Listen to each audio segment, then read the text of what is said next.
Good morning, everybody. This is BC, and I wanted to make a video for you about my first year in real estate. Now, as I have dropped this video and it's now released Sunday, April 1st, 2018, my new product, The Ultimate Real Estate Agent, is now available.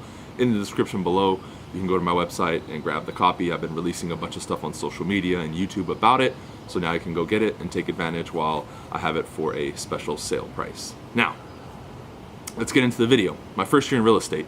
You've seen me do other videos about how much money I made my first year in real estate and all that stuff, and I'll link those playlists and videos in the cards and the end screen.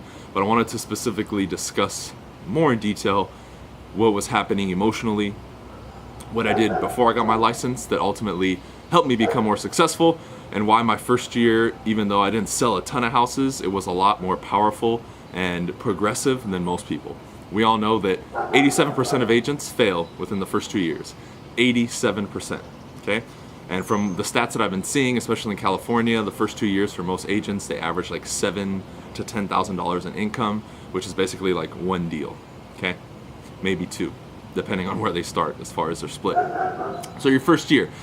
My first year was full of a lot of emotional ups and downs. I had gotten into the business with the sports background, if you don't know who I am, and I remember learning from my first broker. He was telling me, hey man, you got to work on your mindset and your inner game because this business will test you. It will test you mentally, emotionally, spiritually, physically, and pretty much every which way you can think of. And I was like, whatever, dude, I'm a tough motherfucker. It doesn't matter. I'm just going to get out here and grind. And that slapped me in the face about 2 or 3 weeks in. And I said, you know what? He was right. I have to work on my internal process and my inner game, which is something I teach on my channel a lot. And you know that I'm preaching every single day. So that was lesson one, was work on your inner game, work on your emotional mastery, work on your self-image, work on your confidence, as these things are key. When you meet with a client, those things that I just mentioned are the first things that they sense and that they see, okay? Not the words that you say. So if you present yourself incorrectly, you don't have the right walk, right? You are perceived as somebody who's low value or not congruent or not confident, you lost already, or you have a very, very tough uphill battle, okay? So that was the first piece. The second piece was I already kind of knew what to do because I was taught by a lot of top people that I was studying. You know, I remember studying Mike Ferry and some of these other guys, and they said you had a prospect. You have to get ready to roll your sleeves up and get to work. So immediately what I started doing was prospecting and calling people and letting people know who I already knew that I was in real estate, you know, going door to door, making calls, getting the hustle on, right? So my first year had a ton of that, and my second and third year as well. And we're still doing it now, my team and myself. But it was a lot of hustle. Now, a lot of agents aren't taught that when they come in, or they're taught do everything except that. And I'm gonna tell you, this is a warning. Do the hustle. Even if you're gonna do stuff on Facebook and marketing to attract people in, make sure that you're still doing the hustle because it will teach you skills, right? And give you a confidence with people in the dialogues and presentations, which is the most important thing as a realtor, getting people to sign on the dotted line, right? Funneling people in, getting leads and getting them to sign. Two most important things, the only things you have to worry about, okay? Period. Because that's what equals this, and the buyer buying or the seller selling. Back to what I was saying. It was that taught me skills that I have today. Now I can communicate on the level that I do. And when you watch my videos and you compare me to some other people when it comes to confidence, self-image, and skill, delivery of words, communication can't be touched because of that. So imagine, right? I didn't do that, and I started paying for leads, which is what a lot of people are told to do when they come in. Well, when the lead comes in and I have to talk to them or meet with them, what do I say? You're not gonna know what to say. You're not gonna be able to handle objections, right? Which most people have. And you're not gonna be smooth or comfortable with the process, okay? So my first year had a ton of hustling, and man, was it worth it, okay? Very, very worth it. Now, I did 15 deals my first year, okay? Which is basically a little more than one a month. It's not too much, but the average realtor is selling 3 or 4 a year or something like that. So I did way better than the average person. However, it was a huge grind and a huge hustle. But that set the foundation for future business, okay? One mistake that I made that I'm gonna tell you guys right now that you can make sure you avoid is At first, I was contacting and letting people know who I already knew that I was in the business. They call it your sphere of influence. But I didn't do a good enough job and I wasn't consistent enough. That's something that you have to work. The people that you know, that list, because by the way, my first deal was a buddy of mine, right? He bought a house and I was still getting licensed. I had to end up closing it under Nelson's license at my old office because I didn't have my license yet. So literally the day or a day after I got my license, that deal closed. And they made a post on Facebook. If you go back years ago, you'll see that they tagged me and they cut my tie. It's like, oh, only a couple weeks in the business and he closes his first deal. It was funny. But that list, not only working it, but building it, right? You're going to be so concerned your first year, like I was, of just getting the next deal. Oh, are you ready to buy or sell? You ready to buy or sell? You ready to buy or sell? That you forget that a lot of people aren't ready now and they're going to be ready later. So instead of building my database and working it, I worked it a little bit, then neglected it, and then I was hustle, next deal, next deal, next deal, next deal. Which if you continuously stay that way, you'll get business.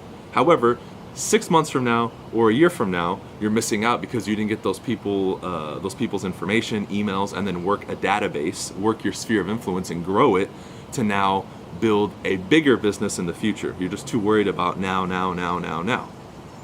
So with that said, that is my advice to you. If people aren't ready now, exchange information with them, add them to your database, keep emailing them, keep touching them, keep texting them and calling them. And then when they're ready, they'll use you instead of just hustling and looking for the next deal, which is what we're programmed to do in real estate by most companies and most trainers and all that stuff, okay? That was one mistake that I made, and I know I probably could have done 5 or 10 more deals per year if I had built that correctly. We're still getting some decent business from my sphere of influence and agent-to-agent referral. However, if I had started at the beginning, like I'm telling you now, it would be way more profitable, okay?